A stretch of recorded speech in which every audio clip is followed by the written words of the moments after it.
So this is a practical analog ammeter. As you can see on the screen, you can see that there are two scales. Ammeter is used to measure current and it is connected in series with the circuit. Later we will show how the connection will be there. Now you can see that there are two scales, lower scale and upper scale. The lower scale full range is 2.5 ampere and higher scale is 5 ampere. How the connection will be? Here you can see that there are three terminals. This one is common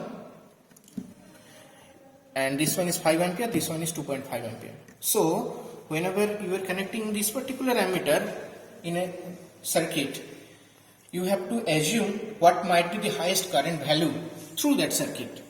If it is exceeding 2.5 ampere, like 3 ampere or 4 ampere or 4.5 ampere like this, then you have to connect these two terminals in series. If it is somehow your maximum current, you have estimated that it is below 2 ampere or something like that, then you will have to connect this terminal with this one. Now one question may arise over here, that if the current is suppose 2 ampere, if I did not connect these two and I connect these two, what will be the scenario?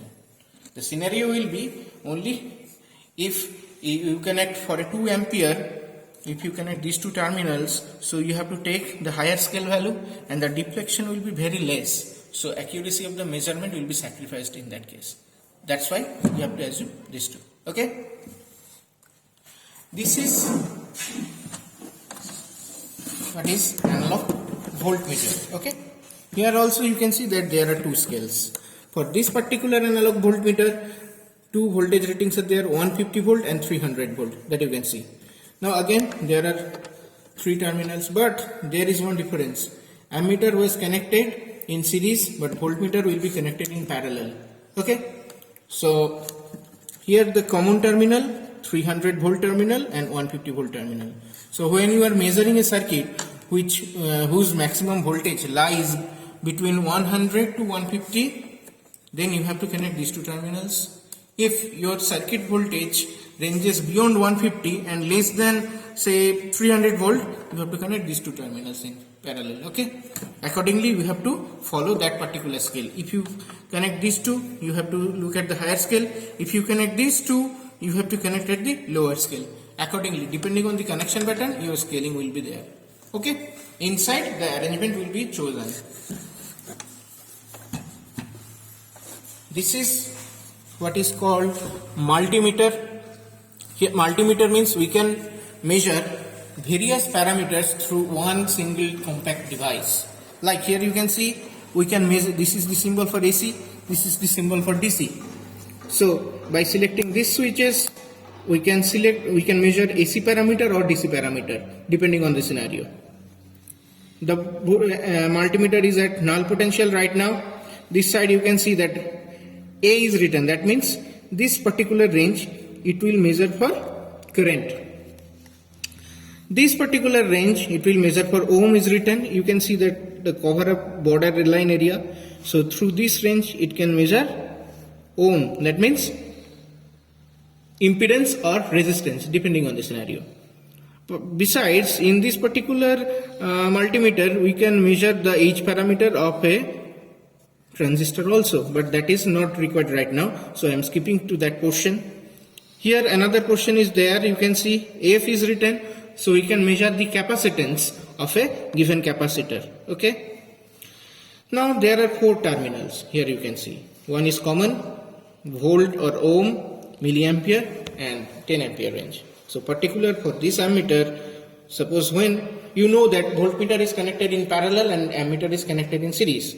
So whenever we will utilize this particular meter as an ammeter, we will connect this common terminal, and if it is a very low range current circuit, then milliampere, like in semiconductor devices. But if it is a high current circuit, then common and 10 ampere will be chosen. Here the probes are there. For 10 ampere we will connect these two. For semiconductor circuit we will use these two. Okay?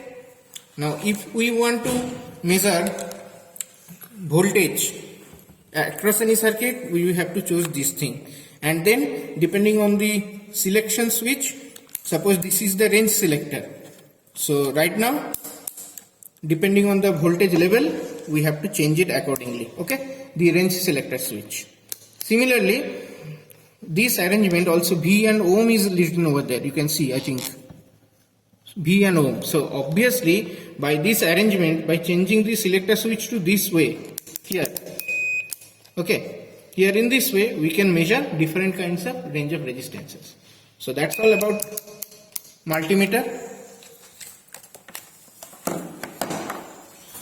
Here, this is a wattmeter arrangement. We measure power with the help of wattmeter, AC or DC both. Now, here you can see that there are 3 terminals of the wattmeter, L, M common. This arrangement is done for current range selection. It will be discussed whenever necessary. Right now it is not required.